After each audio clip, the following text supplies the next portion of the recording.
There is a valley in southwest China where an entire ethnic group has been building their homes without using a single nail for more than 1,000 years. Not one nail, not one screw, not one metal fastener of any kind, just wood fitted together with such precision that the buildings have survived earthquakes that leveled concrete structures around them. And when you walk through one of these villages for the first time, when you look up at these towers rising 5, 6, 7 stories into the air, held together purely by the genius of joinery and the friction of wood against wood, your mind genuinely cannot process how this is possible. Because it looks like it should fall. It looks like gravity should have claimed it centuries ago, but it stands. And it has stood for longer than most countries have existed, and that is just one small corner of what China is hiding. Subscribe right now if you want to see China the way almost nobody sees it, not the skyscrapers and the highways and the factories, but the ancient thing underneath, the deep thing, the version that existed long before the modern state and that somehow still exists if you know where to look. Let us go. The wooden towers we are starting with belong to the Dong people, one of China's 55 officially recognized ethnic minorities, and they are concentrated in the border regions where Guizhou, Hunan, and Guangxi provinces meet, in a landscape of karst mountains and river valleys that has kept these communities relatively isolated from the cultural currents of the Chinese heartland for most of their history. The towers are called drum towers, and they sit at the center of every traditional Dong village, functioning as the social and ceremonial heart of the community. The construction technique is called through-tenon joinery, and it is so complex that only a master carpenter who has trained for decades can design one of these structures. The wooden beams and pillars are carved with interlocking joints, male and female components that fit together with tolerances measured in fractions of a millimeter, and when the entire structure is assembled, when every beam is slotted into its receiving joint and the weight of the upper levels presses down on the levels below, the whole thing locks into place through compression and friction alone. No nails, no glue, just wood holding wood through the precision of the cut and the physics of load distribution. The drum towers can reach heights of 20 meters or more, with multiple tiers of curved eaves extending outward at each level, giving the buildings a pagoda-like silhouette that is immediately recognizable even from a distance. The roofs are covered in wooden shingles or ceramic tiles, dark gray or black, which contrast with the warm brown of the wooden structure beneath. Inside, the central space is open from ground to ceiling, a vast vertical chamber surrounded by the pillars and beams that support the upper levels, and this is where the community gathers, for festivals, for meetings, for the resolution of disputes, for music, because the Dong are famous for their polyphonic singing, a choral tradition where multiple vocal lines weave together without instrumental accompaniment in harmony so complex that UNESCO has recognized it as intangible cultural heritage.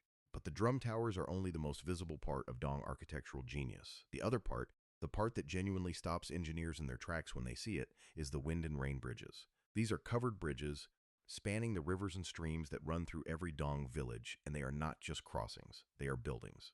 Multi-story wooden structures built directly onto stone bridge piers with the same nailless joinery as the drum towers, with roofs and walls and benches inside where people can sit and rest and talk and watch the river flow beneath them.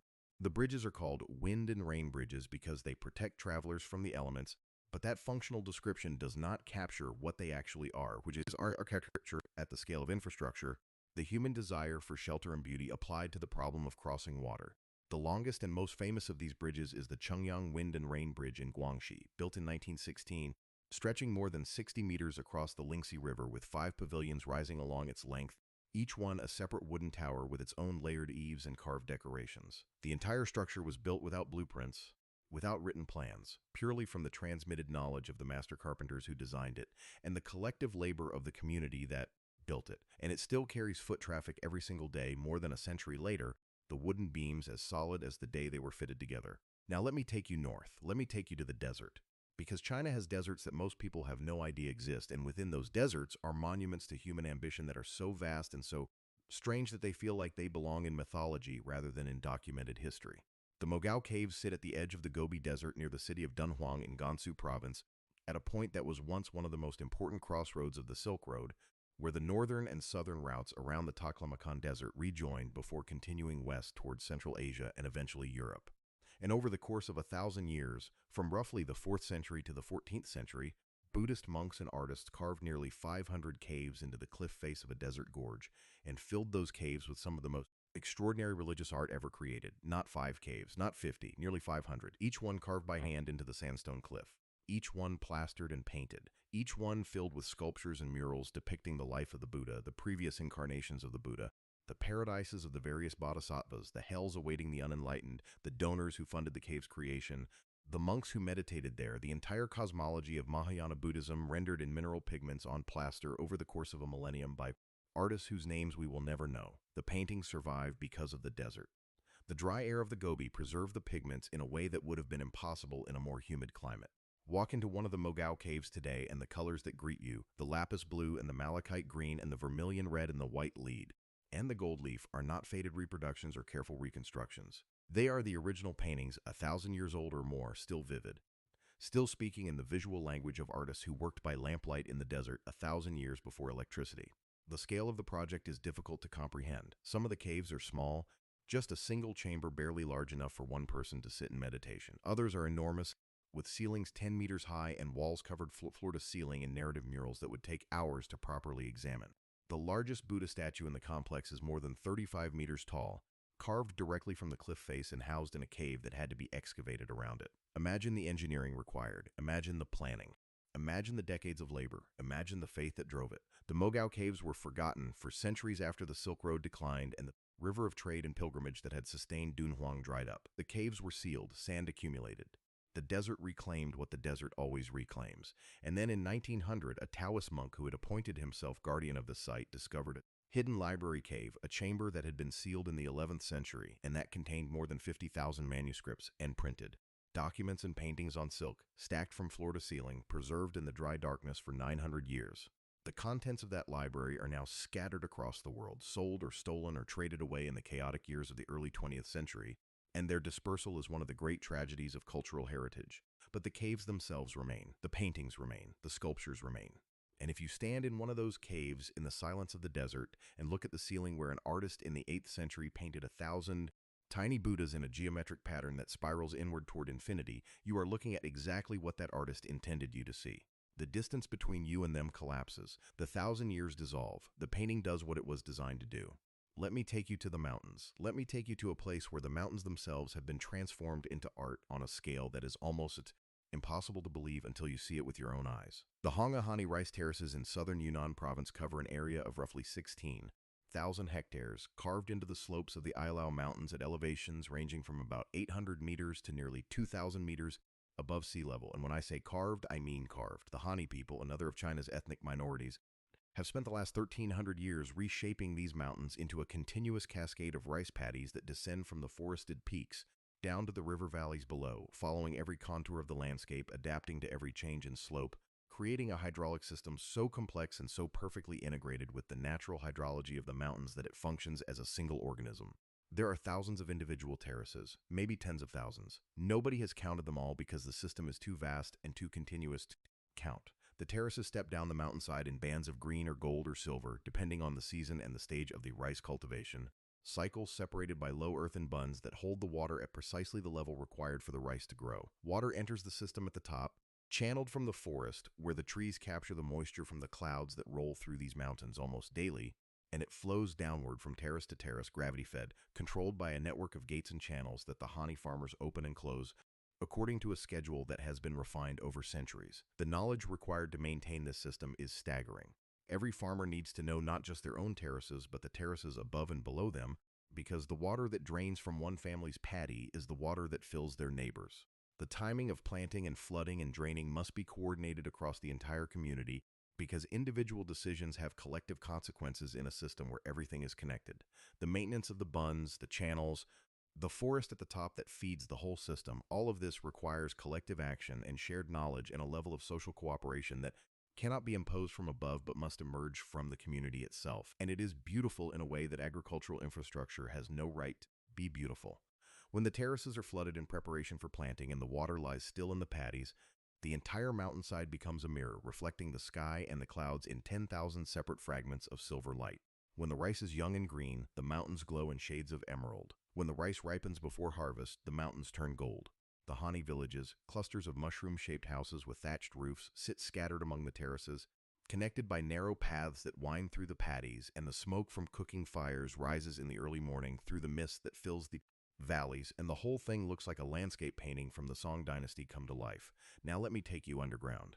Let me take you to a city that exists entirely beneath the surface of the earth and that most people who visit China never hear about. The Longyu Caves in Zhejiang Province are not natural. They are not geological formations sculpted by water over millions of years. They are artificial, carved by human hands for reasons that nobody fully understands, and they are so large and so precisely executed and so inexplicably absent from any historical record that their discovery in 1992 immediately generated more questions than it answered. There are 24 known caves in the Longyu complex, and there are probably more that have not yet been discovered. Each cave is a massive underground chamber, with floor areas ranging from hundreds to thousands of square meters, with ceilings supported by enormous pillars carved directly from the bedrock.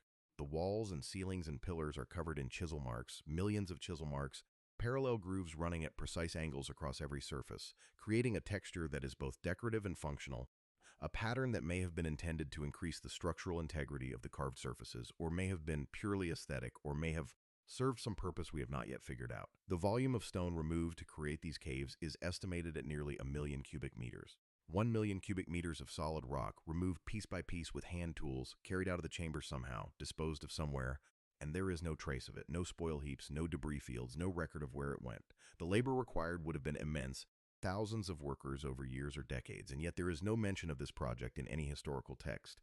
No inscription in the caves identifying who built them or when or why, no archaeological evidence beyond the caves themselves. The prevailing theory is that they were built during the Han Dynasty or earlier, which would make them at least 2,000 years old. But that is a guess based on the style of the chisel marks and the limited artifacts found inside, and it does not answer the fundamental question of why anyone would undertake a project of this scale and then leave no record of it. The caves are too large to be tombs. They show no evidence of having been used for storage. They do not appear to have been religious spaces. There are no altars or religious iconography. They are just vast empty chambers carved into the earth with extraordinary precision and then abandoned. Standing inside one of the Longyu caves is a disorienting experience because the space does not feel ancient in the way that ruins usually feel ancient. It feels modern. The lines are too clean. The angles are too precise. The scale is too ambitious. It feels like something that should have been built with modern equipment, and the knowledge that it was built with bronze or iron chisels and human muscle 2,000 years ago or more creates a kind of cognitive dissonance that is hard to shake. Let me take you to the water. Let me take you to a village that has been floating for more than 600 years, and that has adapted to an environment most people would consider uninhabitable. Zhejiang is one of several ancient water towns in the Yangtze River Delta region south of Shanghai, and it is built on a landscape that is more water than land, a flat land of rivers and canals and lakes where the boundary between solid ground and navigable waterway has always been negotiable. The town sits on an island, or perhaps more accurately on a collection of islands connected by bridges, 40 or 50 bridges, depending on how you count them, arcing over canals that serve as the primary transportation network for a community that has organized its entire existence around the fact of water. The houses of Zhejiang are built right up to the edge of the canals, their foundations sunk into the soft delta soil, their back walls rising directly from the water.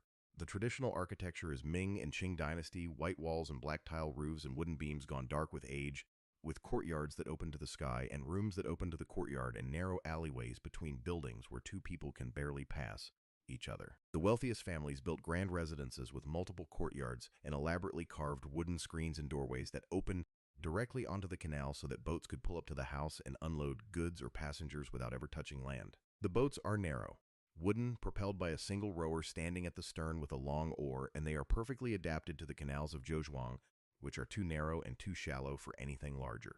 The boats carry vegetables from the surrounding farms. They carry fish from the lakes. They carry people to work or to market or to visit family on the other side of town. In the early morning, the canals are busy with boat traffic, the rowers calling out to each other, the sound of wood knocking against wood as boats pass in the narrow channels. The bridges of Zhejiang are the architectural focal point of the town, and the most famous is the Twin Bridges, two stone bridges built at right angles to each other where two canals intersect, creating a crossing that has been compared to a traditional Chinese key, a symbol of prosperity and fortune. The stones of the bridges are worn smooth by centuries of feet, the edges rounded, the surfaces dipping slightly in the center where the traffic has been heaviest. Stand on one of these bridges at dusk when the lanterns are lit along the canal and the water reflects the warm light, and the sounds of the town soften as people finish their work and go inside, and you are looking at a scene that has been essentially unchanged for 600 years. Now let me take you to a forest that is not a forest but a stone sea that looks like it was designed by someone who understood that the earth is capable of surrealism. The stone forest in Yunnan province, known in Chinese as Shilin, is a karst landscape of limestone pillars and towers and blades of rock that rise from the ground in formations so dense and so vertical that walking through them feels like walking through a petrified forest where the trees have been replaced by stone and the canopy has been replaced by sky.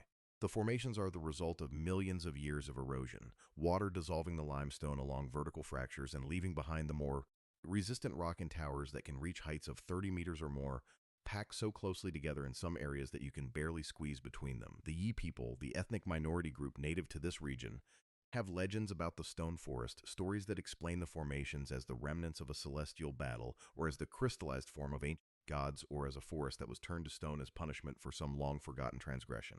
The scientific explanation is almost as strange. This entire landscape was once underwater, a shallow seafloor where limestone sediments accumulated layer by layer over millions of years, and then tectonic forces lifted the whole thing above sea level, and then rain and groundwater began the slow work of dissolving the limestone along. Its weaknesses carving channels that grew deeper and wider over millions of years until what remained was this forest of stone towers.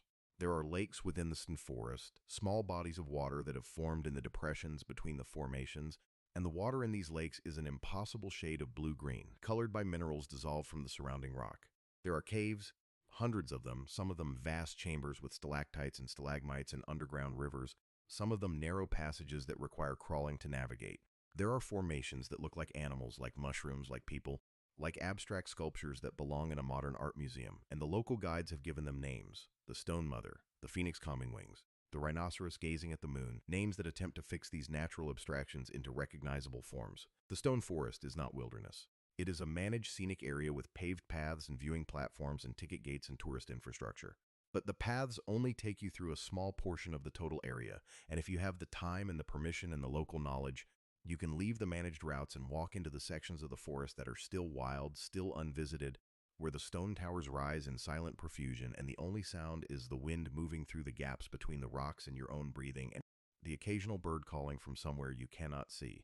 Let me take you to a different kind of stone, a different kind of monument, something that exists at the intersection of art and engineering and imperial ambition on a scale that is genuinely difficult to process.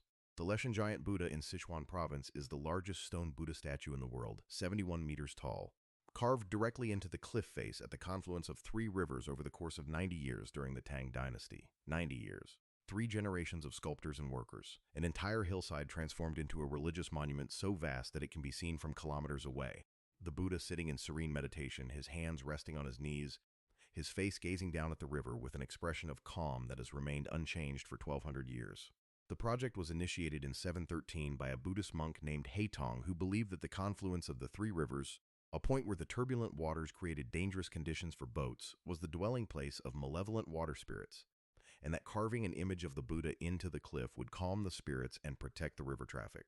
The monk did not live to see the project completed. He died less than 20 years into the work, but the work continued under his successors, funded by donations and government support, and the Buddha slowly emerged from the cliff face. First the head, then the shoulders, then the torso, the hands, the legs, each section carved in place, the proportions carefully calculated so that the statue would appear correctly proportioned when viewed from the river below despite the extreme vertical distortion. The engineering is as impressive as the sculpture.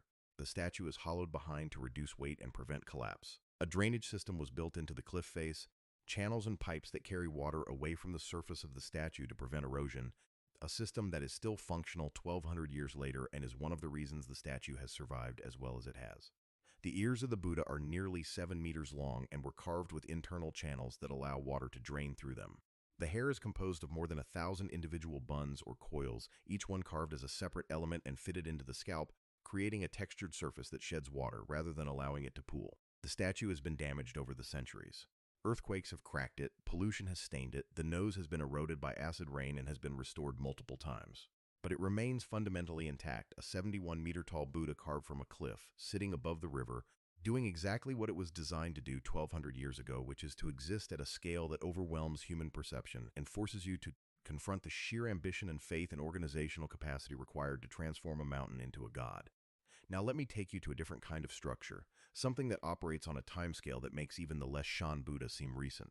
The Duzhangyan irrigation system in Sichuan province was built in 256 BCE during the Qin dynasty, which makes it roughly 2,280 years old, and it is still in use, not preserved as a historic site, not maintained as a monument, in use, actively functioning, irrigating the Chengdu Plain and providing water to millions of people, the same basic system that was designed by an engineer named Li Bing in the 3rd century BCE, and that has required only periodic maintenance and minor modifications to continue functioning through the rise and fall of dynasties, through wars and invasions and revolutions, through the transformation of China from an agricultural empire to an industrial power. The system is deceptively simple in concept. The Min River, a tributary of the Yangtze, comes down from the mountains carrying enormous volumes of water and sediment. Li Bing designed a way to divide the river into two channels, an inner channel that would carry water to the Chengdu Plain for irrigation, and an outer channel that would carry the floodwaters and the sediment away to prevent the plain from being inundated or silted up. The division was accomplished by building an artificial island in the middle of the river, a structure called the Fishmouth Levee because of its shape, which splits the current and directs approximately 60% of the water into the inner channel during the dry season and approximately 60% into the outer channel during the flood season, an automatic seasonal adjustment that happens purely through the physics of water flow and does not require any gates or human intervention. The sediment problem, the problem of silt clogging the irrigation channels, was solved with a spillway, a channel cut through the mountain that allows excess water and sediment to be flushed out of the inner channel during the flood season, and with an annual maintenance ritual that has been performed for more than 2,000 years. Every year during the dry season when the water level is low, the inner channel is dammed with temporary structures made of bamboo and stone. The water is diverted into the outer channel, and workers enter the dry channel and remove the accumulated sediment by hand, dredging it out, carrying it away, restoring the channel to its original depth. The amount of sediment to be removed each year is determined by stone markers placed at the bottom of the channel during the original construction, markers that indicate the correct depth, and as long as the workers dig down to the markers, the system maintains its balance. This ritual has been performed every year for more than 2,000 years. The dynasties changed, the emperors changed, the political systems changed, the ritual continued, because the people of the Chengdu Plain understood that their prosperity depended on the irrigation system, and the irrigation system depended on the maintenance, and the maintenance depended on the knowledge of how deep to dig and when to dig it and how to rebuild the temporary dams and how to coordinate the labor of the community. The knowledge was passed down. The system survived. Standing at Dujiangyan today and watching the river divide at the Fishmouth Levee and flow into the channels exactly as it was designed to do in 256 BCE is a strange experience because it looks so simple. It looks like something that should not work. It looks like the river should have destroyed it, or changed course, or silted up the channels, or done any of the 1,000 things that rivers do, human attempts to control them. But it works. It has worked for 2,000 years. And the reason it works is because the original design was so intelligent, so perfectly adapted to the specific hydrology of this specific river, and because the community that depends on it has maintained it with such care and such continuity that the system has never been allowed to fail. Let me take you to one more place, one more hidden corner of China that exists outside the narrative that most people carry about what this country is and what it contains. The Hakka Tulu in Fujian province are communal houses, fortress-like structures built by the Hakka people, a Han Chinese subgroup with a history of migration and marginalization within Chinese society. And these buildings are unlike anything else in the architectural world. They are circular or rectangular or oval, built from rammed earth walls that can be up to 2 meters thick at the base, rising 3 or 4 or 5 stories, with all the living quarters arranged around a central courtyard and the exterior wall, presenting a nearly blank face to the outside world, broken only by a single entrance gate and perhaps a few narrow windows at the upper levels. The largest Tulu can house hundreds of people, entire clans living together in a single structure, with each family occupying a vertical slice of the building, one room on each floor stacked above each other, and the communal spaces, the courtyard, the well, the ancestral hall, shared by everyone. The design is defensive, built during periods when the Hakka were vulnerable to banditry and clan warfare, and the thick earth walls and the limited access points made the Tulu extremely difficult to attack. But the design is also social, built around a model of communal living that required cooperation and shared resources and a level of social cohesion that most modern societies have, lost entirely. The walls of the Tulu are not fired brick or stone. They are rammed earth, a mixture of clay and sand and lime and sometimes rice water or sugar water or other organic binding agents, pounded into wooden forms layer by layer until the wall reaches its full height, and then the forms are removed and the wall is left to cure. The process is slow. Building a Tulu could take years, but the result is a structure that is fireproof, earthquake-resistant, and when properly maintained can last for centuries. The oldest existing Tulu are more than 1,000 years old. The walls have settled. The edges have softened, but they still stand, and families still live in them, the same families in some cases that built them generations ago. The interiors are dark and cool even in the heat of summer because the thick walls insulate against temperature extremes. The courtyard is open to the sky, and this is where life happens, where children play, where people cook and wash and talk and work, surrounded by the walls and the galleries of the upper floors where the private rooms are.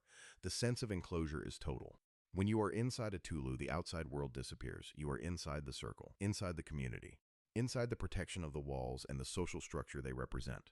There are more than 3,000 Tulu still standing in Fujian, scattered across the rural countryside, and some of them have been recognized as UNESCO World Heritage Sites and attract tourists and researchers and photographers. But most of them are still simply homes, occupied by families who farm the surrounding land and maintain the buildings and live their lives in structures that were built centuries ago by ancestors they can name. The continuity is extraordinary.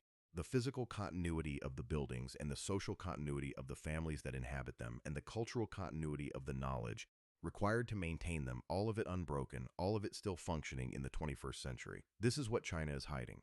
Not intentionally hiding, perhaps, but hiding nonetheless because the scale of the country and the speed of its recent transformation and the narrative focus on the modern megacities and the factories and the geopolitics has left almost no room in the global imagination for the older, slower, stranger China that still exists in the margins and the mountains and the rivers and the forests. The China of wooden towers held together by friction and geometry. The China of desert cave temples painted in colors that have not faded in 1,000 years. The China of rice terraces that turn mountains into mirrors. The China of underground cities carved for reasons nobody remembers.